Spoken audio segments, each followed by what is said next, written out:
A gente recebe hoje aqui no Maringá Post o Dr. Alex Tarogal, ele que é médico otorrinolaringologista, é professor da PUC Paraná, no campus Londrina, e ele está com a gente hoje para falar um pouquinho desse período que a gente está vivendo, em que nós percebemos que tem mais gente espirrando, mais gente às vezes com as vias respiratórias ali trancadinhas. Por que será que isso acontece? Doutor Alex, seja muito bem-vindo, muito obrigado por aceitar nosso convite e falar com a gente. Tudo bem? Tudo bem, Ronaldo. Obrigado pela oportunidade. Bom, tem mais gente resfriada, mais gente espirrando. Será que é, isso também é efeito da máscara? Eu tinha notado que nesses 2 anos de pandemia, tinha menos gente dessa forma. Será que o pessoal estava em casa ou tem a ver com o uso da máscara que ajudava também a ter menos contaminação com outros vírus, doutor? Eu acho que tem os dois fatores, tá? Estatisticamente falando, quando começa o outono e o inverno, a gente tem um aumento normal, 30, 40% das doenças respiratórias. Então, a partir daí, a gente já sabe que é normal o pessoal ficar mais doente, por diversos motivos. Tempo mais seco, o choque térmico, que acontece nesse período. Agora, a questão da máscara é uma coisa que eu acho interessante, assim, que eu tenho uma opinião um pouco pessoal em relação a isso, tá? Tá, fica à vontade. É, a questão da máscara é que quando a gente fala que não precisa usar mais a máscara, na minha opinião, o cara que está doente, ele também acha que está no direito de não usar a máscara mais, entendeu? E a máscara, desde o começo, sempre foi para o cara que está doente. Sempre foi a regra, né? Então, mas como política de saúde, né, imagina um prefeito falar assim, ó, só vai usar máscara quem fica doente, entendeu? Então, quem fica doente vai sofrer preconceito. Teve uma empresa de roupa esportiva que colocou proibida a entrada de profissionais da saúde, porque a gente ficava em contato com o vírus, entendeu? E aquilo lá, obviamente, eles pediram desculpa, tiraram, tal, não sei o quê. Porque quando você aponta só os doentes que podem usar máscara, vai existir um preconceito, ninguém vai querer essas pessoas por perto. Então, todo mundo usa e acabou. Né? Quem não tinha nenhum sintoma, qual que era o benefício dessa pessoa usar máscara? Acho que beira o zero, entendeu? Mas como política de saúde, para todo mundo usar de forma uniforme, foi importante, tá? E eu concordo com o uso naquele período, tá? Aquela política estava certa, na minha opinião. Mas agora, quando a gente fala assim, liberou, o cara que está doente, ele vai doente para tudo que é lugar sem máscara, porque agora pode, né? Essa para mim é a questão, né? Tem então a questão estatística mesmo, que é normal, desse aumento de 30% a 40%, e tem a questão do cara que está doente, ele não quer mais usar máscara, infelizmente. Olha só que coisa, né? E é claro que isso é cultural, né? Mas a gente poderia, é algo que a gente precisaria mexer, né? Mudar um pouquinho, porque me parece que em algumas culturas, né? Inclusive Aham. na cultura oriental, ali eu recordo que anos atrás, isso já é um bocado de tempo, uma amiga esteve no Japão e ela comentou, olha, era muito comum assim no trem, né? Na estação de trem, dentro ali dos vagões, com os passageiros, ter gente com máscara, né? E a máscara estava ali. Às vezes a pessoa tem um sintomazinho de um resfriado, a pessoa coloca a máscara como uma forma de proteger o outro. É uma forma muito bacana de você entender a sua relação com o outro, né? Exatamente. Então, essa é a coisa cultural, assim, o oriental ele também tem aquela coisa de não cumprimentar, né? De fazer Sim. o cumprimento abaixando a cabeça, né? Mas no Japão, por exemplo, é uma ofensa gigantesca você tossir e espirrar sem máscara. Entendeu? Assim, tossir e espirrar num lugar que tem bastante gente, lugar fechado, é a mesma coisa de sair xingando todo mundo, entendeu? Aqui no Brasil é uma coisa altamente ofensiva, assim, né? Então, todo mundo que está doente lá e precisa trabalhar, vai usar máscara lá, sem sombra de dúvidas, né? Aqui, acho que essa cultura mudou um pouco em algumas situações, acho que o pessoal tem tomado mais cuidado, mas é óbvio, né? Não tem como ser uniforme, né? Então sempre vai ter os pequenos escapes. E tem, assim, o outro pequeno detalhe, né? As festas voltaram com força aqui no Brasil, né? Nossa, Verdade. voltaram com muita força. E nesses ambientes onde a gente tem bastante gente circulando, fica muito mais fácil, né, a propagação dos mais diferentes vírus. E esses vírus que são específicos dessa estação que você disse, doutor, que já aumentam nesse período do ano, outono, inverno, aí eles circulam também assim de forma muito exponencial. Uhum. Então, assim, existem dois diagnósticos que são muito comuns, né?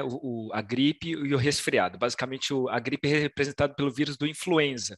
E o resfriado, os dois principais causadores do resfriado, 80% são dois vírus: rinovírus, que poucas pessoas conhecem, e o coronavírus, que ninguém conhecia também, mas ele hoje em dia ficou bem famoso. Mas ele já existia antes. Não existia essa variante SARS-CoV-2 que é super agressiva. Mas existem outros vírus, como o vírus sincicial respiratório, que é muito comum causar laringite, causa aquela tosse de cachorro, tosse seca, que está todo mundo tossindo aí, né? Existem outros vírus, como o adenovírus, que é muito comum da diarreia. Então, você vê que a criançada, até os adultos, estão resfriados com diarreia, resfriados com muita tosse, né?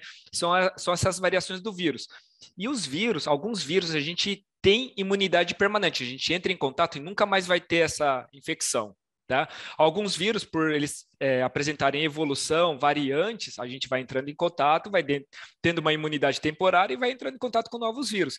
A gente ficou 2 anos sem entrar em contato com esses vírus. Né?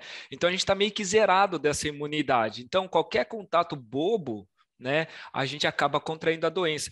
Existe uma diferença brutal assim do vírus com a bactéria. Desculpa me estender aqui, mas Não, fica à só para vontade. explicar. O vírus, você entra em contato e você pega a doença. Claro que depende da agressividade do vírus, depende da imunidade da pessoa, como ela está, tudo mais, da quantidade de vírus que você ficou exposto. Mas a bactéria, por exemplo, só para esclarecer aos ouvintes, a bactéria que causa infecção na gente já é uma bactéria que mora na gente. Tá? Ela vê uma oportunidade de quebra da imunidade, seja uma imunidade sistêmica, porque a pessoa tem alguma doença imunossupressora, está em quimioterapia, usa corticoide de doses altas, tem AIDS, né? E a bactéria entra com muita facilidade. Ou uma imunidade local, porque fica respirando pela boca, fica com dor de garganta, tem refluxo, tem sinusite por causa disso, né? Então tem essa coisa da imunidade local. Então a bactéria, ela dá uma infecção bem localizada, a bactéria já mora na gente. E o vírus, a gente não desenvolveu imunidade nesses 2 anos, né? E agora qualquer vírus que chega aí, tá todo mundo pegando, a rodo. A gente ficou aí 2 anos aí, né? De É, certa forma protegidos sim. desses outros vírus e agora nesse período, né, com o fim da pandemia.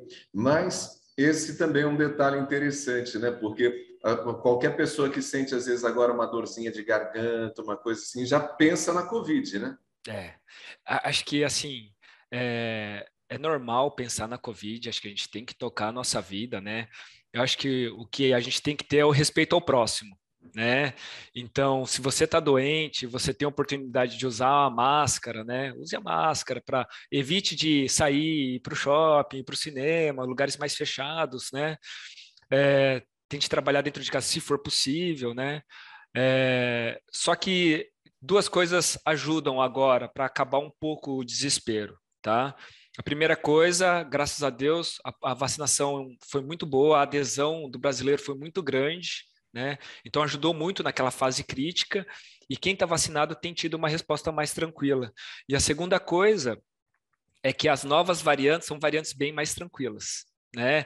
Elas, assim, quem pegou a Omicron, né, ou essa Delta Omicron, alguma coisa assim, eles tiveram talvez a pior dor de garganta, a pior dor de cabeça deles, mas não estão mais evoluindo com pneumonia como estavam evoluindo nos quadros de 2020 e 2021. Então, esse desespero acho que dá para abaixar bastante, tirando a questão do grupo de risco, né? Quem mora com os pais, com os avós, aí tem que tomar realmente um pouquinho de cuidado. Vale o esforço. Doutor Alex, você citou, né, nessa contextualização há pouco, que a gente tem diferentes vírus, a gente tem também a possibilidade de bactérias, né, provocarem as mais diferentes doenças respiratórias. Às vezes os sintomas são até um tanto parecidos, né? Dor de Uhum. garganta, dor de cabeça, um mal-estar, uma febre, são sintomas que às vezes estão presentes em vírus Aham, diferentes, né? São aham. sintomas semelhantes de vírus diferentes. Mas o tratamento nesses casos, me parece que não são os mesmos, né? Então, a recomendação que a gente pode dar para as pessoas que sentirem qualquer desconforto, qual é? É, o quadro viral é um quadro que tem começo, meio e fim. Ele não precisa de uma terapia dirigida específica, né? Na época do influenza, naquele surto de influenza de H1N1, a gente ainda tinha o Tamiflu, que era uma medicação antiviral bem específica. Agora, de uma forma geral, para vírus, a gente não precisa fazer nada. Então, se você acha que você vai bem com o chazinho da sua avó, aquela que tem aquela bruxaria monstra, né? Joga folha para cá, folha para lá, tal, mel, própolis, tal, pode fazer, não tem problema, né?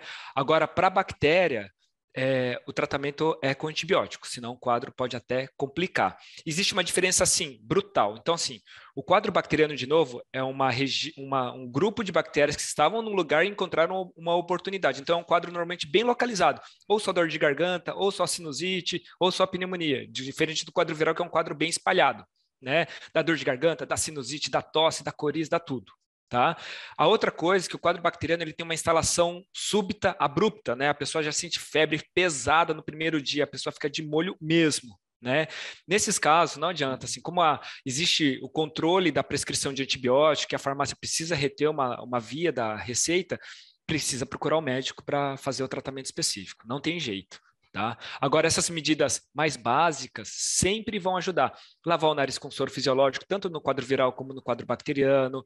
O gargarejo com água morna, um pouquinho de sal, bicarbonato, pode fazer, não tem problema. Olha Eu só. só eu recomendo não fazer gargarejo com vinagre, que é muito comum o pessoal fazer, porque a nossa garganta ela tem um pH mais para o básico e o vinagre ele é ácido, né? Então ele modifica esse pH e pode agredir a nossa mucosa. Tá?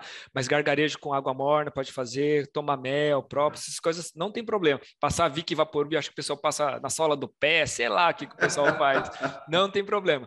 E quando a pessoa está tossindo demais, tá? Para aliviar aqui a laringe, aí tem que fazer um pouquinho de inalação. Pode fazer aquele método antigo de ferver água na panela, colocar toalha na cabeça, que já vai ajudar.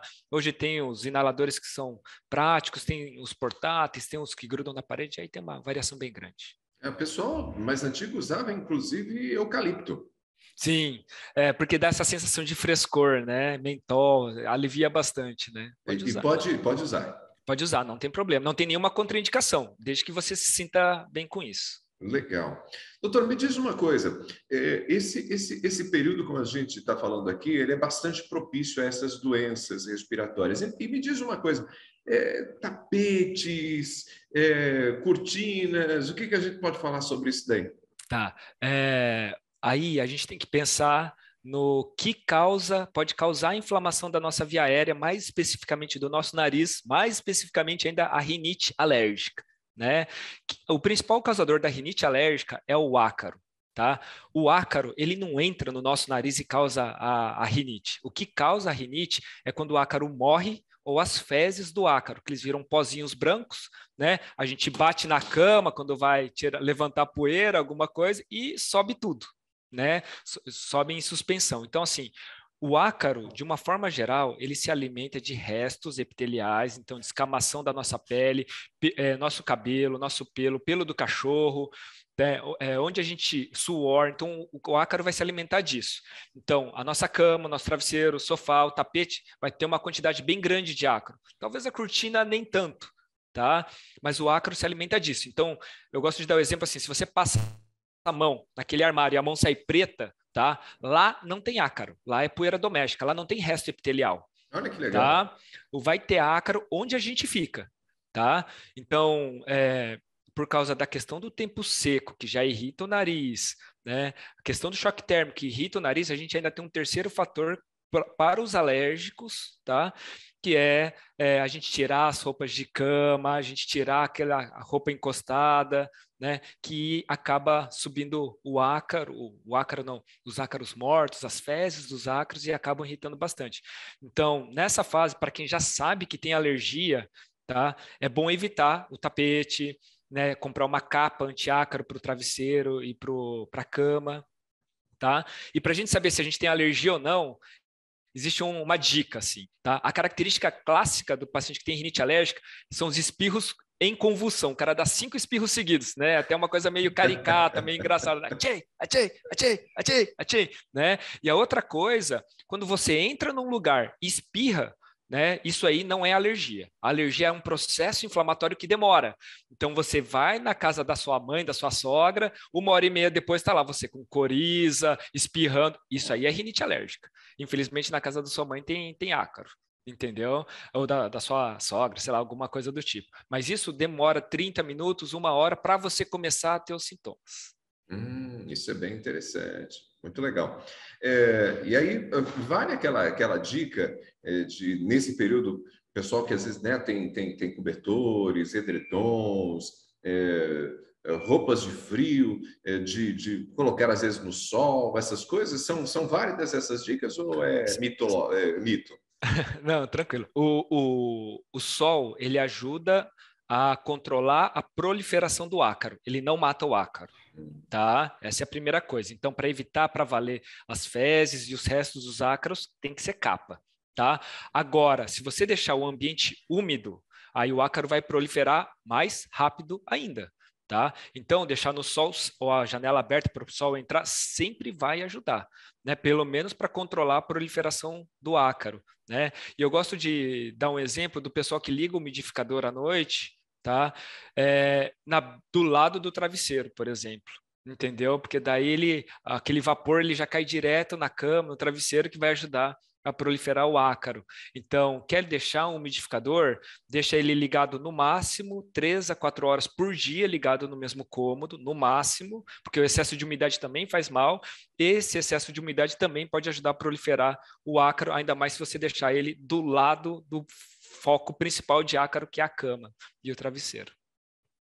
São informações importantes aí, ficam as dicas para quem está acompanhando a nossa conversa.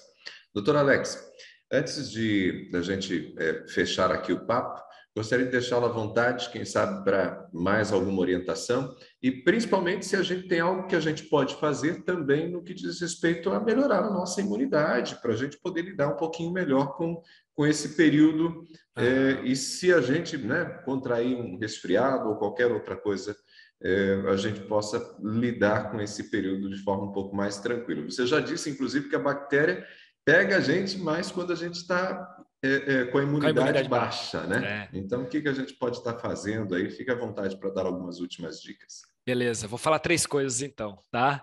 Ronaldo, obrigado pela oportunidade, né? Mas a primeira coisa que eu queria falar, em relação à imunidade não é dosar vitamina no sangue. Imunidade é dormir bem, fazer atividade física, se alimentar bem e não se estressar. Tudo que a gente faz tudo errado, né, Ronaldo? Né? É o mais difícil. Mas a gente tem que aprender a fazer o bem bolado. Você está numa fase muito estressada, tente se alimentar melhor, tente dormir melhor, tente fazer alguma atividade física. Parece que a gente se sabota, sabe, Ronaldo? Quando a gente está estressado, é quando a pessoa bebe mais álcool, quando a pessoa dorme pior, quando a pessoa se alimenta pior, não faz exercício, e aí é o caos. A gente fica doente, obviamente. Né? Então, imunidade não tem a ver com vitamina, só, pessoal, é se alimentar, dormir, atividade física e não se estressar, tá? Como você vai solucionar isso aí, cada um vai ter que ir regulando devagarzinho. A segunda coisa, ficou doente, ficou gripadinho, ficou com sintoma e demorou mais que 1 semana para você melhorar, acho que vale a pena procurar um médico, desde que você não esteja com febre, nada disso, para uma avaliação. Tá? Até lá, a maior parte dos vírus você transmite por 5 dias do início dos sintomas. Então, nesse período de 5 dias, use a máscara, tente se isolar um pouquinho mais para não passar para frente, tá? Para não fazer circular tanto o vírus nesse momento ainda que está todo mundo sem imunidade, tá? Para os vírus. E o terceiro detalhe que eu queria falar para vocês é em relação aos cuidados do nariz. Tá? Que o nariz é uma das regiões que mais fica afetada nesse período de tempo seco, choque térmico. O simples fato de você borrifar um pouquinho de soro fisiológico dentro do nariz, não precisa ser igual aquele vídeo que vocês viram no Facebook, do Instagram, do WhatsApp, que joga a seringa e sai pelo outro lado, aquela coisa assim. Não precisa. A gente quer hidratar, a gente não quer tirar aquele catarro pesado. Hidratar. Então, você poderia comprar aquele soro fisiológico em formato de spray, que é simples, que você só borrifa, tá? A criança não vai reclamar. Você pode borrifar várias vezes durante o dia, enquanto o tempo não estiver ajudando. Quando voltar a chover melhor, se você eventualmente viajar para a praia e tem aquela umidade boa, você não precisa colocar o soro fisiológico lá. Mas nessa fase agora é interessante.